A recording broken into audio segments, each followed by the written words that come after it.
আসসালামু আলাইকুম। নিশ্চয়ই সবাই ভালো আছেন। বাংলা ব্যাকরণের ক্লাসে সবাইকে স্বাগত। আজকের ভিডিওতে আমরা আলোচনা করব বানান শুদ্ধি। আমি একটি প্রশ্ন নিয়ে এসেছি। আমরা বোর্ডে দেখতে পাচ্ছি প্রশ্নটি এরকম যে ভুল বানান কোনটি? ভুল বানান কোনটি? আচ্ছা, ভুল বানান কোনটি? গীতাঞ্জলি, রূপালী, পাপিষ্ঠ, বশীভবন। কোনটি হবে? গীতাঞ্জলি? না, গীতাঞ্জলি তো ঠিক, কারণ অঞ্জলি বানানে তো রস্বইকার হয়। গীতাঞ্জলি, পুষ্পাঞ্জলি, প্রেমাঞ্জলি, তাই না? রস্বইকার হয়। রূপালী, রূপালী বানানটা রস্বইকার। রূপালী বানান তো রস্বইকার হবে। আলী থাকলেই রস্বইকার।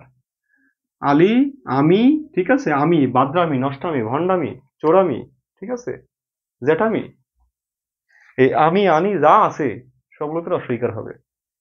তাহলে আলী বানানটা রস্বইকার। রূপালী, পূবালী, বর্ণালী, হ্যাঁ, সোনালী। কিন্তু এখন ব্যাপার হলো আমরা একটা জায়গায় আটকে যাই, সোনালী ব্যাংক, তাই না? তো সোনালী ব্যাংকে আমরা যখন দেখি তখন সোনালী বানানটা দীর্ঘইকার দিয়ে। মনে রাখতে হবে ব্যক্তি বা প্রতিষ্ঠানের নামের ক্ষেত্রে, ব্যক্তি বা প্রতিষ্ঠানের নামের ক্ষেত্রে এই আলী দীর্ঘই রস্বইকারের কোনো ফ্যাক্ট না।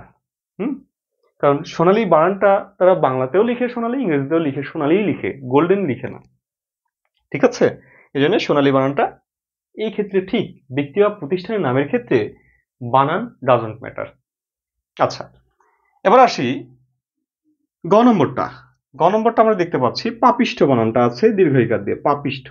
মনে রাখতে হবে ইষ্ঠ বানান, ইষ্ঠ বানান সব সময় রস্বইকার দিয়ে হবে। পাপিষ্ঠ, পাপ যোগ ইষ্ঠ সমান কি? পাপিষ্ঠ। পাপিষ্ঠ, তারপরে কি গরিষ্ঠ, গরিষ্ঠ, ঠিক আছে, কনিষ্ঠ, সকল বানানের রস্বইকার হবে, অর্থাৎ এই বানানটা ভুল আছে। এছাড়া ঘ নম্বর যেটা, এটাও বানান ভুল আছে, বশীভবন। এই বানানটাও ভুল। কি হবে? এই বশীভবন বানানটা হবে বশী ভবন, বশীভবন। আচ্ছা, এটা কেন বশীভবন বানানটা দীর্ঘইকার হবে এটা নিয়ে একটু আলোচনা করি। এখানে একটু জানার বিষয় আছে। আশা করছি এখান থেকে অনেক কিছু শিখবেন।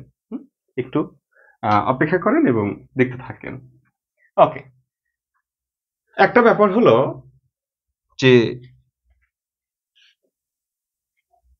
চারটা শব্দ আছে, কৃত, করণ,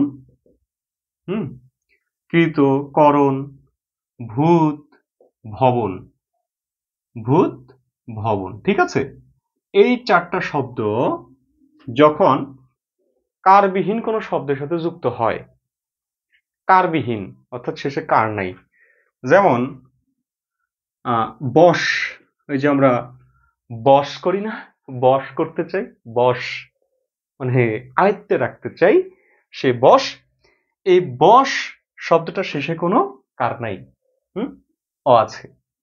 এর সাথে যদি আমরা এই শব্দগুলো কোনো একটা যুক্ত করি, যেমন কৃত যদি যুক্ত করি, তাহলে এই যে কার নেই, এই যে দুইটা শব্দ জোড়া লাগছে, এই শব্দের শেষ বর্ণে একটা দীর্ঘইকার যুক্ত করতে হবে, একটা দীর্ঘইকার যুক্ত করতে হবে। কেমন? এই যে বশীকৃত, মানটা এরকম হবে। তাহলে কি? বশীভবন। এই যে একটা কমন শব্দ পেয়ে গেলেন, বশীভূত। আবার কি আছে? বশীকরণ, বশীকরণ। এই শব্দটার অনেক প্রচলন আছে। রাস্তাঘাটে দেখবেন যে বিভিন্ন লিফলেটের মাধ্যমে বিভিন্ন কবিরাজ মশাইরা এই শব্দগুলো ব্যবহার করে, বশীকরণ, বশীকরণ। তো যাই হোক, আরেকটা আমি কমন শব্দ দেখাই, যেমন সহজ, সরল। এই শব্দগুলোর সাথে এগুলো যুক্ত করেন।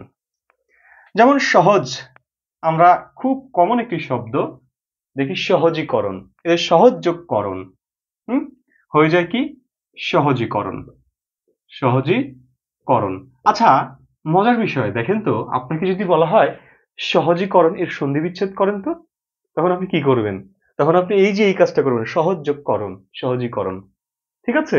তখন দিতেই পারে, বলা যায় না। বশীভূত শব্দ সন্ধি বিচ্ছেদ করেন, বস বস যোগ ভূত, দুইটা আলাদা শব্দ না? দুইটা আলাদা শব্দ। আচ্ছা, এরকম যেমন সরল যোগকরণ, আমরা অনেক সরলীকরণ অঙ্ক করেছি।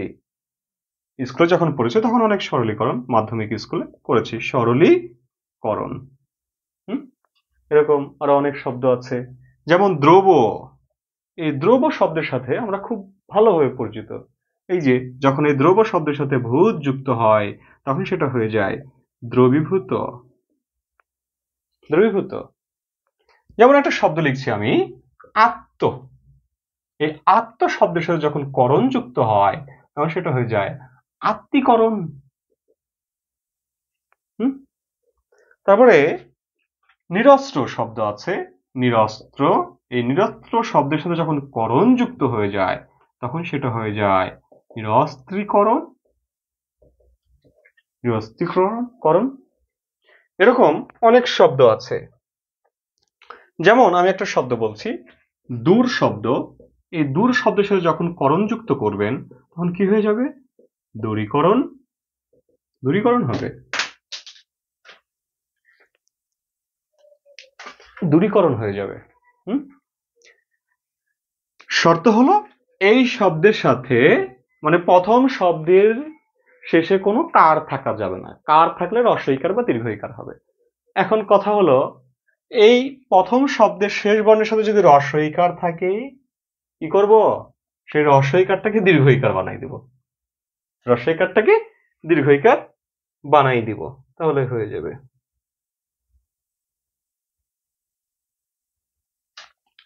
যেমন আমি একটা শব্দ লিখছি, কি উদাহরণ দেওয়া যায়?